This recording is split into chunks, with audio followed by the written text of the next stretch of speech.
current trends, like what Kofi was saying, if Ghana's population growth stays the way it is today, then 20 years from now, the population of Ghana will be approximately 40 million people. We're going to grow by 150%. And the same in Africa. So if trends stay where they are, 20 years from now, Africa will be 1.7 billion people. We know that there's a changing climate worldwide, and this is going to have ramifications for everyone on the planet, and certainly for Africa. We know that technology is evolving rapidly. I think that what is happening with technology today is incredibly profound. We are going beyond the age of information, and we're entering an age of intelligent machines. This is going to have some very serious consequences, and it's going to open some very serious opportunities for us. In the past, the way regions of the world have advanced, industrial revolution happens in the global north. You have relatively inexpensive labor there. They produce in factories. Labor gets expensive. It's inexpensive in Asia, and the jobs move to Asia. Asia advances, and we all used to think that, over time, as wages rise in Asia, that those jobs would then move to Africa, to lower cost labor here on the continent.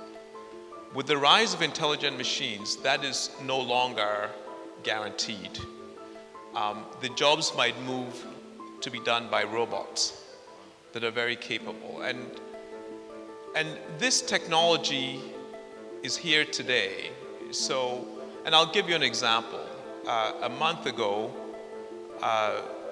my assistant was trying to set up a meeting a couple of months ago with the previous chairman of my board.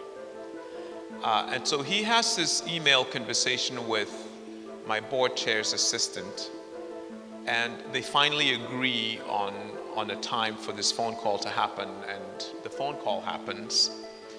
And then afterwards, my assistant comes to me and says, "Patrick, I just found out that the assistant that I arranged this meeting with was a robot. This was a piece of artificial intelligence scheduling a meeting on behalf of somebody else. And I read that email thread. It was impeccable English. It was grammatically correct. There were no spelling errors. It was polite. And it was a machine. And today, Google has an AI that is reading romance novels. They have an AI that is composing music.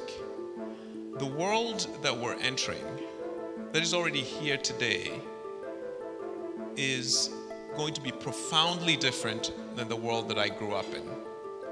And 20 years from now, the world that today's young people are going to be living in is going to be very different. And so, for me, with the work that I do, I see our job as educating people for a future that we cannot fully predict.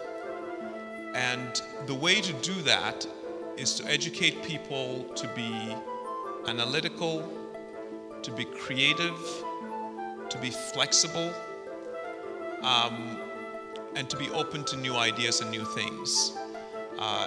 And so this is going to be very important for the future of Ghanaian business in the future, that we must educate a future workforce and a future leadership core that can navigate change, because the change is coming. it's going to be faster and more profound than anything we've seen to date.